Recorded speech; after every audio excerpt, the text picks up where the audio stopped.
Hello friend, જય Shri Krishna. 100% perfect એકદમ ખસ્તા crispy પડવાળા શક્કરપારા બનાવીશું। તો જો તમે આ રીતે શક્કરપારા બનાવશો તો તમારા શક્કરપારા પણ પહેલી જ વારમાં 100% પરફેક્ટ બનશે અને બધા શક્કરપારા આ રીતના પડવાળા બનશે। તો એકદમ ખસ્તા ક્રિસ્પી પરફેક્ટ માપ સાથે આજે આપણે ફરસાણવાળાની દુકાન જેવા શક્કરપારા બનાવીશું। તો તેના માટે કોઈ પણ એક વાટકો તમારે સેટ કરીને લેવાનો છે। તો આ રીતે મેં વાટકાના માપથી 3 વાટકા મેંદાનો લોટ લીધો છે। તો 3 વાટકા મેંદાની લોટની સામે અડધા વાટકા જેટલું ઘી લીધું છે।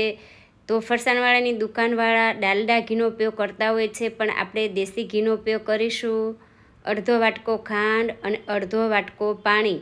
તો 3 વાટકા લોટની સામે ત્રણેય વસ્તુ અડધા વાટકા જેટલી લેવાની છે। આ માપ સાથે શક્કરપારા બનાવશો તો તમારા શક્કરપારા પણ 100% પરફેક્ટ જ બનશે। તો હવે ખાંડને આપણે પીગાળીને લેશું। તો એક પેનની અંદર અડધો વાટકો પાણી, અડધો વાટકો ખાંડ અને અડધો વાટકો ઘી એડ કરીશું અને ગેસની ફ્લેમ સ્લો રાખીને ખાંડને પીગાળવાની છે, કેમ કે આપણે પાણીનું માપ પરફેક્ટ લીધું છે। જો ગેસની ફ્લેમ હાઈ રાખીને ખાંડને પીગાળશો તો પાણી બળી જશે અને લોટ બાંધતી વખતે તમારું પાણી ઓછું થશે। એટલે ગેસની ફ્લેમ સ્લો રાખી 1 થી 2 મિનિટ માટે ખાંડને આ રીતે ચમચેથી હલાવી અને એને પીગાળી લેવાની છે। તો પાણી ગરમ થાય એટલે આપણે ગેસની ફ્લેમ બંધ કરી દઈશું।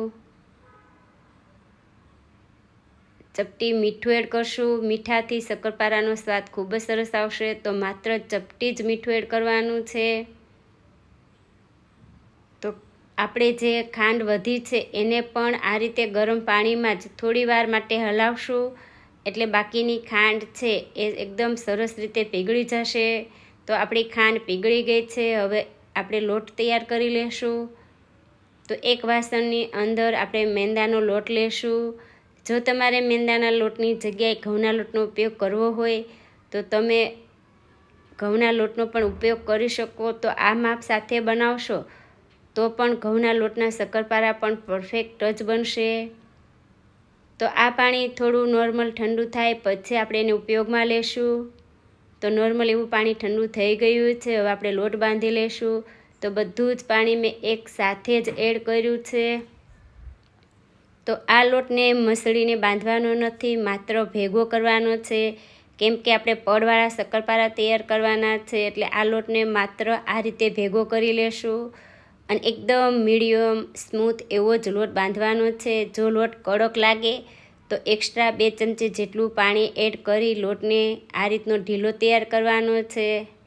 તો આ રીતનો સ્મૂથલી લોટ બાંધી 10 મિનિટ માટે આ લોટને આપણે ઢાંકીને રહેવા દઈશું।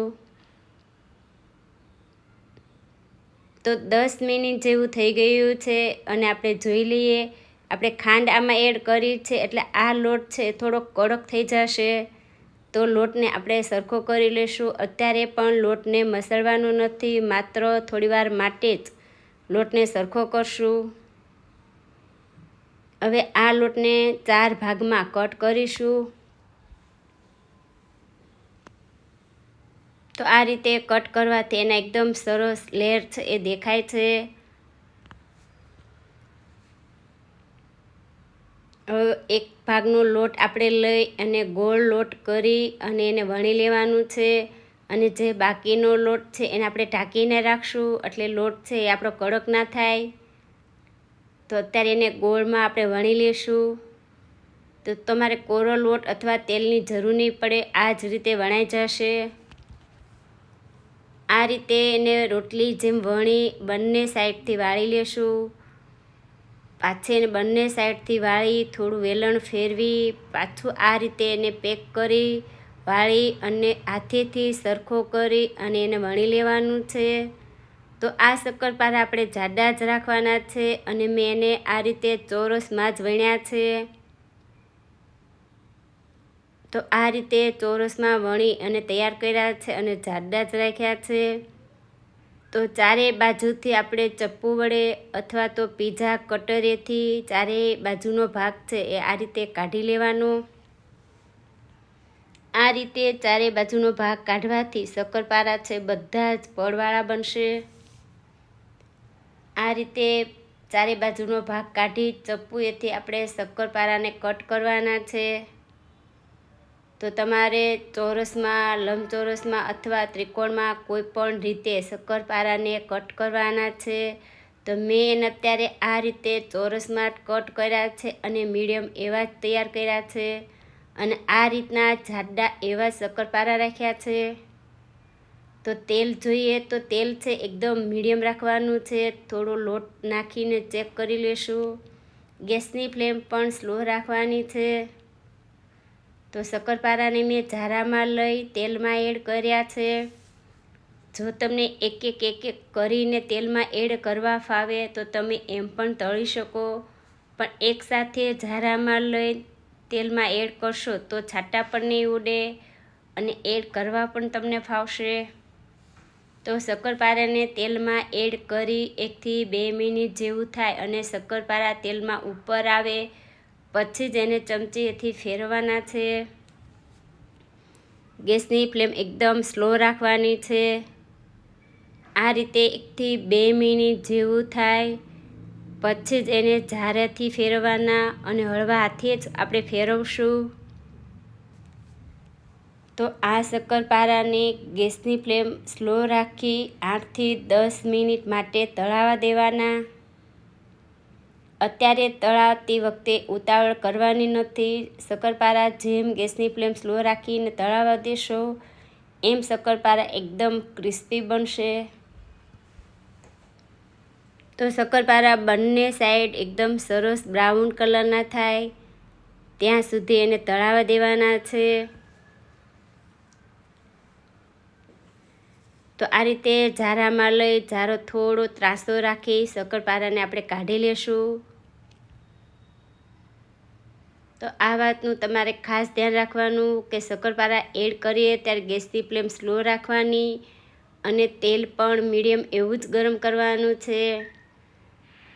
અને થોડા શક્કરપારા ઉપર આવે પછી ચમચેથી ફેરવી પછી એને ઝારાથી ફેરવવાના.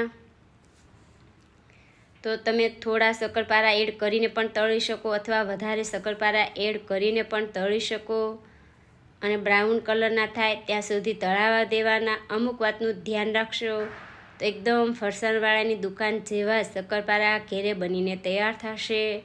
અને શક્કરપારા તળાયેલા હોય એ ગરમ હોય એ થોડા તમને નરમ લાગશે, પણ જેમ શક્કરપારા ઠંડા થશે એમ એકદમ ક્રિસ્પી ખસ્તા એવા શક્કરપારા બનીને તૈયાર થશે. તો આ રીતે મેં બધા શક્કરપારાને તળી લીધા અને બધા શક્કરપારા આપણા એકદમ સરસ પડવાળા બનીને તૈયાર થયા છે. તો એકદમ ખસ્તા ક્રિસ્પી ટેસ્ટી એવા પડવાળા શક્કરપારા બનીને તૈયાર થયા છે. આ શક્કરપારાને એરટાઇટ બોટલની અંદર ભરીને રાખશો તો મહિના સુધી સારા